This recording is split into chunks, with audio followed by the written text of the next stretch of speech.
Welcome to the Elder Darkness. On this journey we wander through the whispering trees, the slow pulse of moss-covered roots, and the deep memory of the world before elves sang or men dreamed. The mists of Middle-earth part, revealing a figure both absurdly merry and profoundly ancient. A spirit who dances where history forgets to tread. You might find yourself somewhere in the story, maybe humming with him as sunlight flashes through green leaves. Before we begin, don't forget to like this video, subscribe to the channel, and tell us in the comments where in the world you're listening from. Now, lie back and relax as we travel to the world of Middle-earth. The first songs of the forest. From the dawn of Arda's wild rivers to Tom's first laughter beneath the willows. This section follows the mysterious being's ancient awakening and his carefree dominion over the old forest.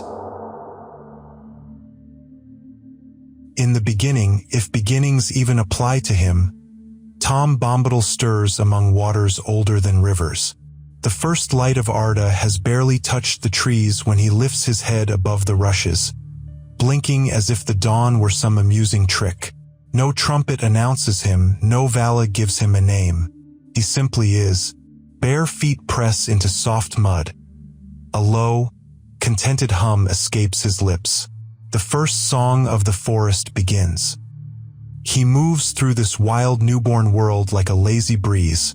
Where others take up dominion or forge great works, Tom seems only to delight in being there. He walks beneath stars still learning how to shine, murmuring to roots, watching the first trout dart through silver streams. The Maya might call it creation. Tom just calls it home. In later days, the elves will give him many names. Irwain Benedar, the oldest and fatherless. To dwarves, he's Forn, a word for ancient things best left alone. To men, he becomes Orald. But in his own mind, he is simply Tom Bombadil, master of none but the tune in his heart. Middle-earth historians still debate whether he's one of the Mayor, those lesser spirits of the Vala, or something far older, a personification of Arda itself. Others suggest he's Tolkien's private jest, a living embodiment of joy immune to darkness. Whatever the truth, Tom doesn't seem to care. He laughs at such debates, especially since none of the debaters have ever seen him dance. The forest grows around him in deepening shades of green and gold. Ages pass like afternoon clouds. The first wars of Morgoth rage in the far north, but their thunder scarcely reaches the quiet heart of Eriador. Tom drifts through the seasons, sometimes wandering as a hunter, sometimes as a recluse in a mossy barrow, always singing. When he laughs, birds take it as a cue to join in. When he speaks, trees lean closer. When he naps, and he naps often, the air itself seems to hush. The old forest becomes his companion, wild, temperamental, and ever so slightly enchanted. There are whispers that he tames none of it, yet nothing dares harm him. The willow trees bow low, the badgers clear paths for his steps. One story claims that he once met an Ent long before Treebeard learned language. They say Tom taught it to hum and the Ent never forgot. Scholars call that story a myth. Still, you can almost hear the echo of a slow, sleepy humming deep within Fangorn, centuries later. Coincidence? Tom would say, "Aye, maybe so, or maybe not." Ages of peace are rare in Arda, but in Tom's corner of the world, they stretch long and lazy. While Nargothrond rises and falls, while Numenor ascends and sinks beneath the sea, he continues to walk the same glades, unbothered by empires or theologies. The leaves fall, and he sings them back to life each spring. Sometimes he disappears for decades, or perhaps centuries, wandering into lands now lost to mortal maps. Once, he is said to have stood on the shores of the Great Sea, watching the last ships of the elves fade into the west. He waves, chuckling softly, and turns inland again. "Too far for my boots," he says, though no one's there to hear. It's tempting to see him as lonely, this timeless wanderer among fading lights. But Tom seems never to feel the weight of solitude. Time itself bends around him like a polite guest. When the first age collapses into the second, he doesn't so much endure as continue. If anything, he's mildly amused that the stars keep changing names. There are darker times too, whispers of shadows creeping into the old forest, strange lights, creeping fogs, roots that grasp at unwary travelers. Tom hums louder then, his songs pushing back the gloom. Some believe his very voice keeps that pocket of the world from falling under the dominion of evil. It's in one of those dusky centuries that he first encounters the river daughter. Goldberry, glimmering and fluid as the waters she springs from, catches him by surprise. But that tale, as the old storytellers say, comes later. For now, Tom's laughter fills the hollows of the forest like sunlight caught in dew. One quirky tale, recorded in half-forgotten lore, tells of a curious hobbit who claimed to have seen Tom long before the Shire existed. The account appears centuries out of place, suggesting that Tom might drift through time as easily as he drifts through bracken. Middle-earth historians, naturally, dismiss this as nonsense. But Tom might grin at that, tug his blue feathered hat and wink. As the Second Age dawns, men begin to spread across Eriador. They build villages, fell trees, and set up boundaries. Tom observes from the shadows of ancient oaks, quietly amused at the mortal urge to measure land. He does not interfere, though when one young woodsman chops a willow too near his stream, Tom ensures the man's boots wander home full of frogs for a week. Justice, Bombadil style. While the Númenóreans rise to power and forge kingdoms across Middle-earth, Tom remains untouched by their grandeur. The wars of Sauron roll like distant thunder, and though armies march within 100 miles, none find the path to his dwelling. Even the ringwraiths, when they first rise, do not venture near the Withywindle valley. It's as if the land itself hides him. By the end of the Second Age, when Isildur cuts the One Ring from Sauron's hand, Tom is sitting on his porch, smoking a pipe of unknown origin, watching a family of ducks argue over pond territory. He hums softly, something halfway between a lullaby and a cosmic secret, and the world turns on, heedless. That's Tom's way, detached yet profoundly present. He is the still point in the turning world, the untouched note in the song of creation. When the stars shift, when the world bends under the will of men, elves, or dark powers, Tom Bombadil still sings beside the Withywindle. As the Third Age begins, a few wandering elves still recall his name. To them, he is a reminder of the world before sorrow. To others, a curious myth. But to Tom, every dawn is simply another good reason to hum. And the trees listen. Always the trees listen. Goldberry and the House Beyond Time. Tom meets the river daughter, builds his bright house in the hollow by the Withywindle, and we glimpse the quiet heart of his eternal days, where elves, hobbits, and legends drift through his doorstep. Morning drips like gold over the old forest, pooling between the trunks in soft light. Tom Bombadil is already awake, standing knee-deep in a stream, humming to the minnows. His hat's blue feather wobbles with every chuckle. His yellow boots gleam absurdly bright against the green. The forest stirs with him. Branches sway, leaves seem to nod. It's not enchantment, not exactly. More like the world itself enjoys his company. Down the river comes a song, fluid and silver, answering his tune. Tom pauses mid-hum. The melody is brighter than his own, playful yet ancient. From the misted reeds steps Goldberry, her hair streaming like the very current. She smiles, soft as rainfall, sharp as moonlight, and Tom, for the first time since the shaping of Arda, forgets his words. They speak in laughter and ripples, in fragments of half-remembered songs. The river daughter and the oldest being find each other with the ease of two notes joining in harmony. Middle-earth historians still debate whether she's a Maya of water or the spirit of the Withywindle made flesh. Tom, naturally, would wave his hand and say, "She's my pretty lady, that's what she is," which clears up nothing. Days turn to seasons, and Goldberry comes to dwell with him in a house half woven from river mist and half from oak.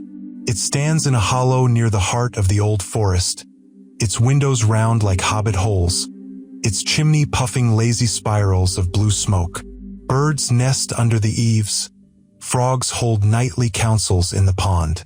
Inside, the hearth glows and the table is always set. Visitors are rare, but welcome. Once, an elf of Linden passes through, seeking shelter from the rain. He stays for 3 nights, listening to Tom sing of things older than starlight.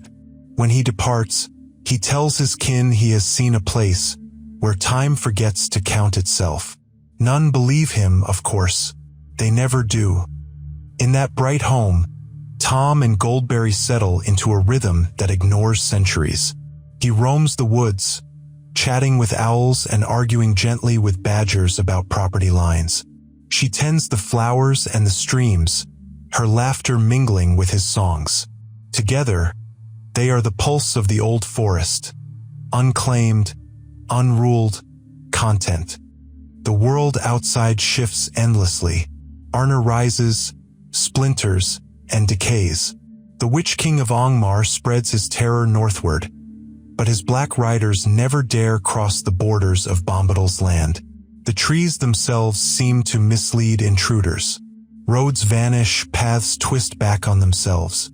Some say Tom's humming guides the forest's will, keeping evil out not by force, but by cheerfulness so persistent it confuses malice into retreat. There is one curious tale told among scholars, a record buried in Bree's oldest archives. It claims a ranger once glimpsed Tom during the height of Angmar's wars, dancing atop a hill while the distant horizon burned red with battle. The man swore the flames dimmed as the strange figure laughed. It's probably nonsense, but it makes for good tavern storytelling. When peace finally returns, the world forgets again. Tom doesn't. He remembers everything and nothing all at once. The centuries wash over him like rain on a stone, never leaving a mark. Sometimes, he watches the stars, muttering their old names, long since changed by elven tongues. Still the same folk, only dressed different, he chuckles. One midsummer evening, Goldberry sets a feast of bread, honey, and strawberries. They dine as the fireflies rise, and she asks what lies beyond the hills. Tom scratches his beard, considers, and finally answers, "Other folks' worries." Then he laughs, a sound like sunlight through water. That's their secret. They live without hurry, untouched by the weight of ages. But shadows do creep close again. Deep in the heart of the old forest stands the old man willow, a twisted relic of a time before Tom's songs soothed the land. He's ancient even by Bombadil's standards, filled with dark sap and grudges against those who walk upright. The tree's roots twist with malevolent life, drawing in creatures that stray too near. Tom keeps an eye on him, of course. He respects the old fellow, even scolds him occasionally, though whether the tree listens is uncertain. Some evenings, Tom sits by the river and hums softly, the notes drifting toward the willow's glade, a lullaby to keep it drowsy. Still, the day will come when hobbits wander into that same peril, and Tom will have to intervene more directly. But that moment is still far off. Occasionally, messengers from the outside world stumble upon the house. Dwarves bound for the Blue Mountains, elves seeking lost things, even a wandering man or two. None stay long, though all leave changed. They speak afterward of a world that seemed to breathe, of a man whose laughter silenced fear.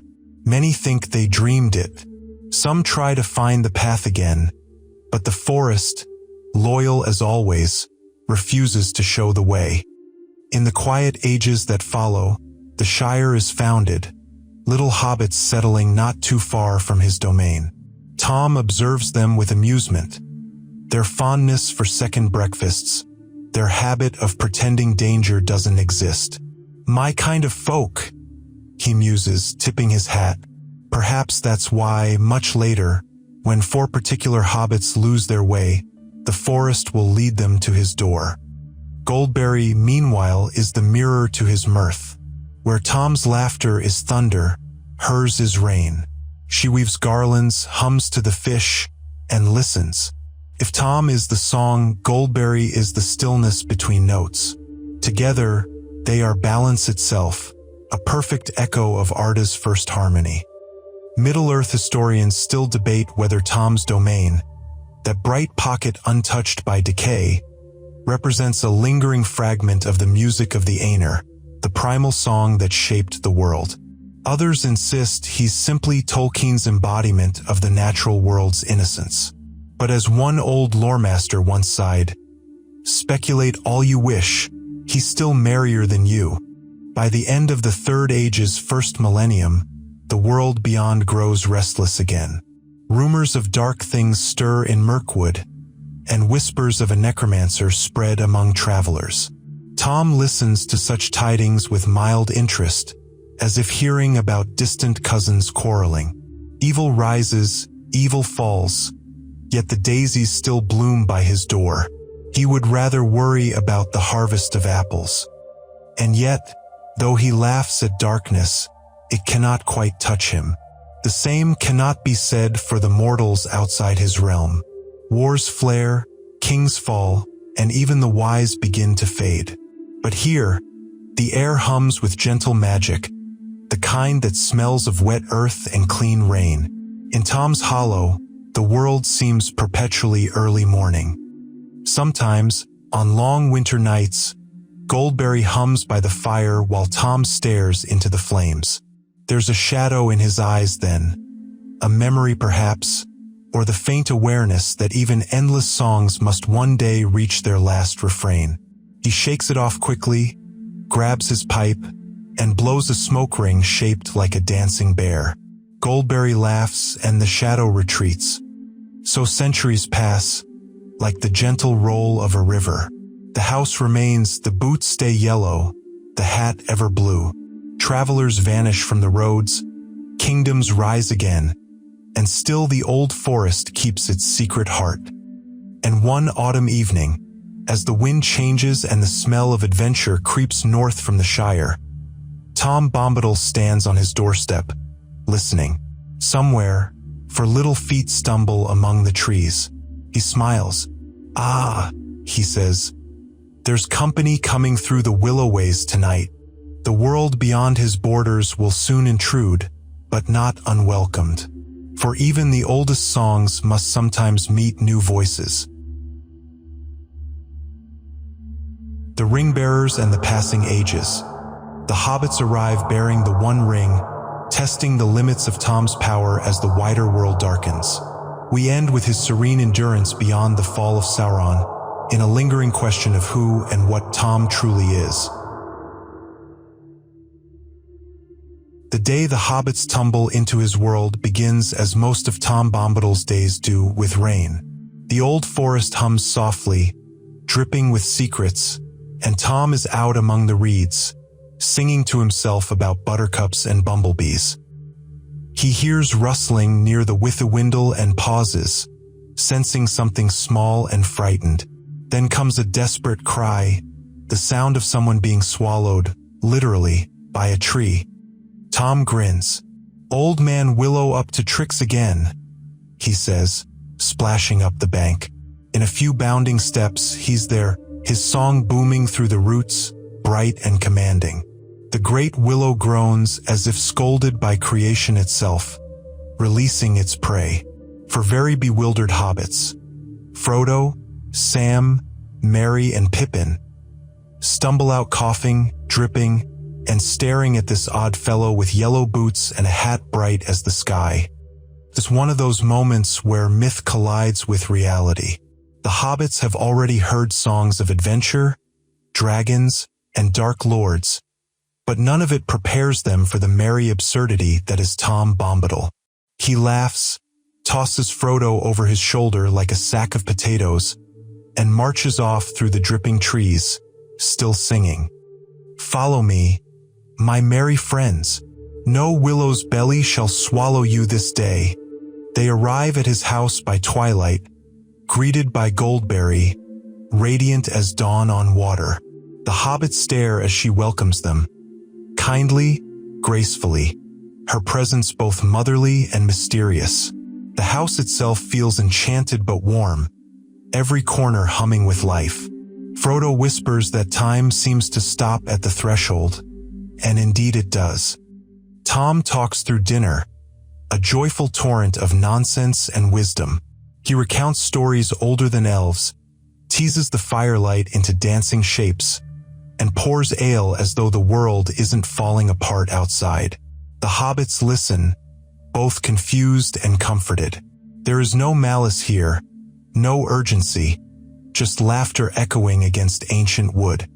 Later that night, Frodo dreams of water and stars and songs without end. He awakens to find Tom already at the table, puffing on his pipe. When Frodo shows him the ring, expecting awe or temptation, Tom just chuckles. He takes it, flips it in the air, and slips it on, vanishing from sight for an instant. Then he reappears, grinning. Look at that. It doesn't make old Tom vanish. I'm still here, bright as morning. It's one of the strangest moments in The Lord of the Rings. The ring, which bends kings and wraiths alike, has no power over him. Frodo gasps, but Tom only laughs and hands it back. "Yours again, my lad. I've no need for such mischief." Middle-earth historians still debate whether this shows Tom's supreme mastery or simple indifference to the ring's temptation. Some claim he exists outside the music of the world's corruption. Others think he's merely tuned to another frequency of being, one the ring can't reach. Either way, the scene remains one of Tolkien's most haunting riddles, an enigma in yellow boots. The next morning, Goldberry sends them off with songs and bright wishes. Tom escorts them partway, steering them safely past the darker corners of the forest. He knows the land's moods. He hums, and branches seem to lean aside. When they reach the Barrow Downs, however, even Tom's protection fades from earshot, and the hobbits fall into ancient peril. In the shadow of the Barrow Wights, when all hope dims, Frodo remembers the songs Tom taught him. Trembling, he sings, "Far off," a voice answers, light and commanding. Bombadil arrives like summer breaking through winter, his laughter scattering the darkness. The wights crumble to dust, the chill fades, and the hobbits awaken in morning light. That rescue marks the last time Tom appears in the saga, but his presence lingers like a secret cord woven through the tale. The hobbits reach Bree, then Rivendell, carrying a memory that feels more dream than experience. When they later recount their meeting, even Gandalf admits curiosity and a hint of caution. Tom Bombadil is a moss-gatherer, he says, and a master of wood, water, and hill, but he will not step beyond his land. The power of the ring cannot tempt him, yet he would not understand the need to resist it either. In other words, Tom is not part of the world's struggle. He's the quiet heartbeat beneath it.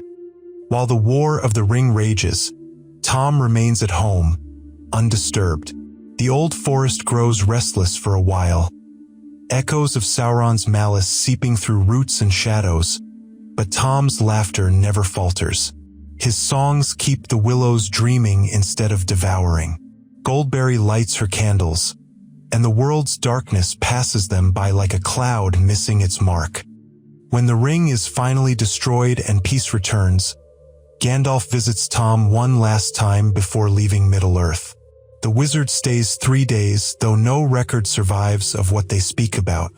Some say Gandalf sought counsel, others that he simply wanted to share a quiet laugh before sailing west. Whatever was said, both depart smiling. Centuries roll on as they always do.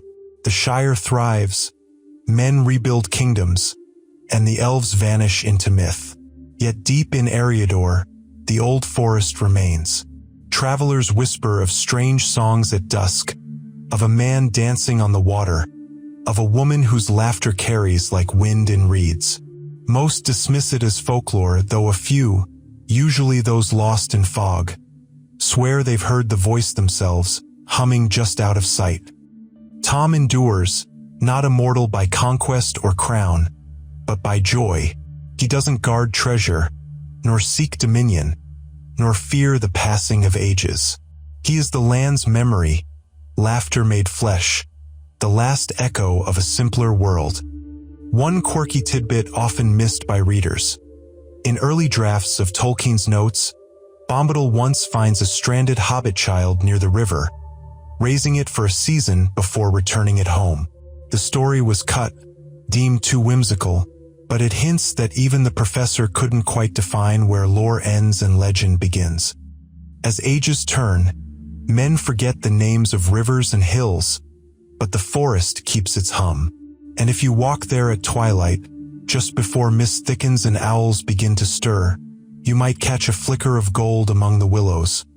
Hear a low tune that seems both cheerful and cosmic. If you follow it, the air will smell of rain and old wood, and you'll feel, as every traveler has, that time just sighed and let you go. Tom Bombadil doesn't need to be understood. He only needs to be remembered.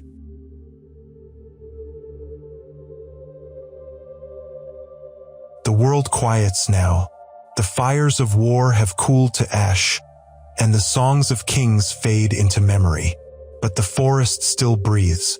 Somewhere in that living green, the oldest being walks barefoot through dew, singing softly to the morning. His laughter ripples through leaves, through soil, through all that remains alive. In that sound, there is peace. He hums the same tune he did when the stars were young, a melody older than sorrow, lighter than air. Goldberry's voice joins him, her song weaving around his like water over stone. Together, they fill the empty spaces of the world with calm. If you listen closely, you might still hear it, the steady rhythm of joy that refuses to fade. And maybe that's the true gift of Tom Bombadil. The reminder that amid all the wars, quests, and rings of power, life itself still hums, endlessly simple and endlessly deep. So breathe, listener. Let the forest's calm settle into your bones. The leaves shimmer, the stream murmurs, and the sun tilts low. Somewhere, Tom is laughing again, and the world, at least for this moment, is perfectly, gloriously at peace.